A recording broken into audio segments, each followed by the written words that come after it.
si ay mar walba kugu soo dhacdo xubinta kalamaan ee radio kulmiye fadlan subscribe saar janalkan koonkan aadmiga jooga qof kasta kurbadiisiyo kaskiisu hadlayaaho dadku waa kalamaan haddii aad kululaato halla boodin ka shee kaalintaada ka qaado dadku waa kalamaane wixii kula wanaagsan qaar baa kohanayee ha kasoomin dhegayste dadku waa kalamaane intaasi waa kaftan waane markanna ku soo dhowaada xubintii kalamaan arkalamaane war mahaysiina aan idin warramo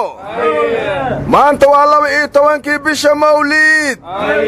waa dhalashadii rasuulka calayhi salaatu wasalaam shaqaalaha dawladoo dhan waa la wada fasaxay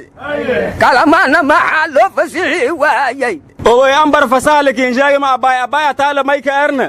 kalamaana shaqaala dawlad ma kamid zabjoog siyaar joog ilaahay naga dhigo dadaad ku aqli tahan ogahaye warkayga dhagayso hoy maanta oo kale sunnada sida ay tahay waa in la soomo dadna waxay ku jiraan hilib cunow soor cunow cambuul cunow bunka soo boobsi daango cunow ayay ku jiraan xatrana waa u dheer tahay warwar may sida culimada suufiya la yiraahdo dufankii waa iska dhaafeen maanta oo kale waan is update gareeyeen xafladii lagu qaban jiray xaafadaha iyo mawlacyada waa la bedelay hadda hoteelada waaweyn lagu qabtaa halkii buni daango iyo cambuulo laga cuni jirayna shawarma iyo jibsi iyo chicken ay cunaan oo kaalay kalamaan firqadiimeed miyay noqotay maxay u daliishadeen daangi cunugan u daliishadeen war dhegaysta nimayo kalamaanay waxba hadaalinina aan war idiin sheego geedda Soomaali maryoolay la yiraahdo qoomiyad iskuma raacsana qabiilna iskuma raacsana qarannimana iskuma raacsana diinna iskuma raacsana danteedana iskuma raacsana dariiqana iskuma raacsana mar qabyaalada isu kala bixisaa marna firqooyin diimeed isu kala bixisaa marna xisbiya been abuuro nin iyo boorsaysaa isu kala bixisaa waxa qoro isku raacsan tahay inay lacag hesho dhigna daadiso buda una dadnabadeeda ananin yow horta maday isaaqo budkan xaad la sheegtaa madaxa ha kaaga dhace ambadamay qararkee wayna dadamida warnaga tageesta nooga dheelina waa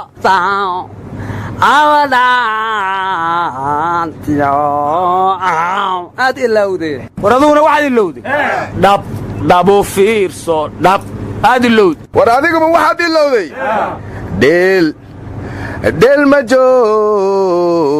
joogtee dheel war mayn is dhibtaasan dheera dhuwana dhahyara masku artaana aryaadaha warkaasoo dhan inya ka soo gudubtiin dadkii webigu inya ku biya baxay qaajadu dhuudhuubtay dhulka ku wada dheganay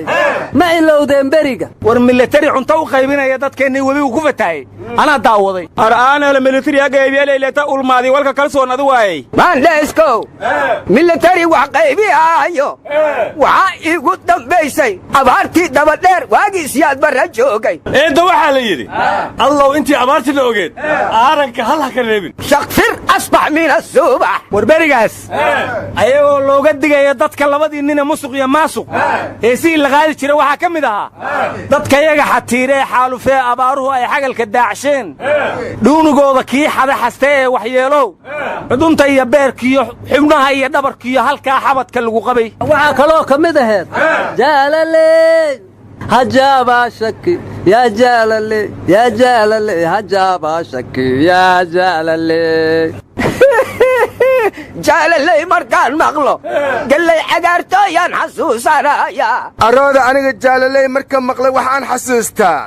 jaallow ha jabin jaallow waan kula jirnaa jaallow warwar ma haysiin xisbigii hanta wadaagga dad maqli jirteen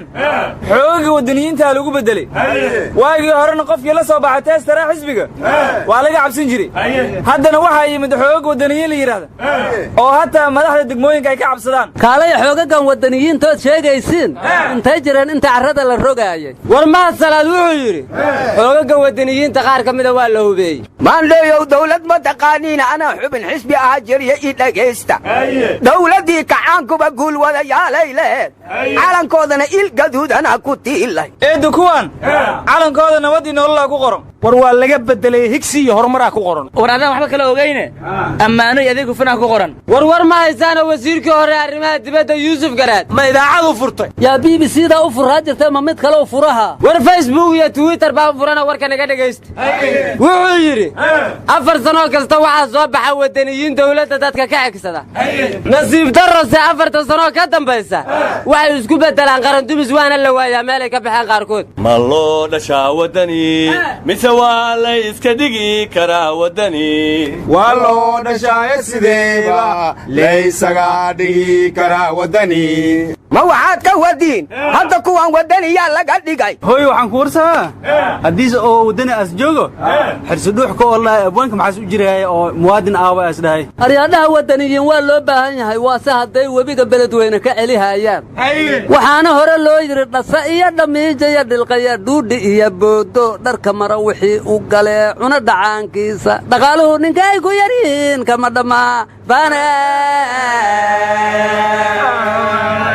ninkaan dheexdiisu dheergaanay dhibintiir waa dhammaystirta ninkaan dhexdiisu dheergaanay dhibintiir waa dhammaystirta war waxaa la yidhi dhibaatada jacaylku way ku dhalan rogtaayo dhaabaca baryana waa la dhuuwataaye war markii afka Soomaaliga lagu baraay baad iyo waada ma laga reebo war naga tag waxa uu ilaabay dhawankiya gamcu misku kay dhaweene wareysa waa u gafteene hadii waateenina dhawaataane sugeesti ana dhaabaca isyeelay war kuwan heesooda waxaan ku soo xasuustay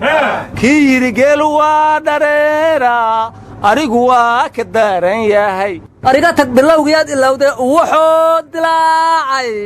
daabadii naftayda ay habeentaan ka doortay hooy geel waa dhareera runtiisu maxaa loo haystaa warnimayow maanta ciyaal haween wanaagsan maad noqoteen ma yeesu wax wanaagsan aan naqanay waraana war ma haysiine gudoomiyii baarlamaanka xilka laga qaaday Puntland gobolka Sanaagu tagaa la yiri maleeshiya beeshiisa oo badanaana soo dhawaysaa la yiri maamul goboleed cusub oo dhisi doonaa la yiri marka run ku suga war ma haysan madaxweyne ku-xigeenka Puntland kalaas galeen ma garaasho u furtay laftirkiisa dani waa iskhilaasan yihiin golaha shacabka ee danin inuu mooshinka keenay ayaa loo malaynayaa laftigiisuna marka uu malaynayo inuu maamul goboleed dhisi doono war cali khaliif galleer laftiisu galleer gareeno isu bedelaa la yiri ma maamul goboleed cusub buu dhisayaa ma se qaatumo cusboonaysiinaya ilaahayow qaatumadan ya qayr ka dhig war nabadii nolol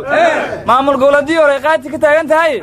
ma ku cusayrisaysa war haan hatu suban bahyaru hayahmaday mahantiyaad hadana bilowda ha ka kor dhacde hora waxa loo yiri bungadii la waayo bedelkiis ma la waahayo hooy ad mijinowdi lama god la amal bunni ha maxaa isugu jira war ma haysaana waxa la yiri maanta dhuusa mareeb culimadu kuma qaban xuskii mawlidka lagu arki jiray masaajidkii jaamacatu raqayna cidlu ahay baa la yiri marka areenji kaliya waxa ka yeeraysaa la yiri shanqar meel dheer oo loo maleeyay inay xadrad tahay ciidankii u dambeeyay ku harsanaa labadoodayna way soo dhiibeen baa la yiri marka Sheekh Shaakir Xamar buu imaanayaa baa la yiri macallinkuna meelu aadi doona lama yaqaan baa ayana la yiri runku suga intaba horta runku suga mugaad leedihiin wuxuu intay ka yimaadeen ma koratiino war kalamaan waayaan ka sarre keenta la yiri kawaabo beerey nimba waa kalkiisa la yiri rasma waryaa ku dheelin hora waxa loo yiri nimba maalintiisa madfac loo tuma nimba waayihiisa waala loo tumahay aheede madfaca nagala tag madaxa ha kaaga dhace war ma haysiine caasimada labaad dalka Qatar waa Muqdisho war amiir tani xagga jooge ma amiir thalith ay ma rabo war haddu joogay warka naga sugan naga dhaxgelin ciyaaraha adduunka ee 22ka oo Qatar ka dhici doona ayaa boorarkii hadda lagu xiray Muqdisho muga Qatar adoo jooga u niyeysamaya war ma waalantahay Soomaaliya ba ka qayb gali mayso koobka adduunka see Muqdisho boorarkiisa looga suri karaa war ma haysiine afar magaalo waa mataanay madaxweynayaasha dheer ma isbedeli karaan waana asmara Muqdisho addis ababa iyo dooxa war taliyihii qaybta lixdanaad ee xoogga dalka wuxuu yidhi shaqadeenna waxaan ka gudan weynay xildhibaanna ka tirsan baarlamaanka soomaaliya waxaynana leeyihiin mar kasta ciidanna ilaaliyana sii aya kumuga hore xayda kanada u galayaan hadday ilaalan rabaan sarkaalka aan muwaadiniinta iyo xildhibaanada ilaalinayno muxuu yahay war beentaa naga daaya ciidan qoryo sita cidna ma hor istaagi kartee oo ciidankaale ciidanka haddii qaryo sitaan kuwaan doorka nuga dhibi maay naga qabtaan sharcigii siday uga tageen una shishaysiisay in shabaabkii loo jebinayaad shacabka moodda waryaaleen qaranka somalilan waxaan sheegaysaan kama jiraane nagala taga naxligiina war muuse handaraab si uu ictiraaf u raadinaya waa daalay waraa maxaad handaraab u leedahay ninka odaga wareega daniya farmaajo maxay ku kala duwan yihiin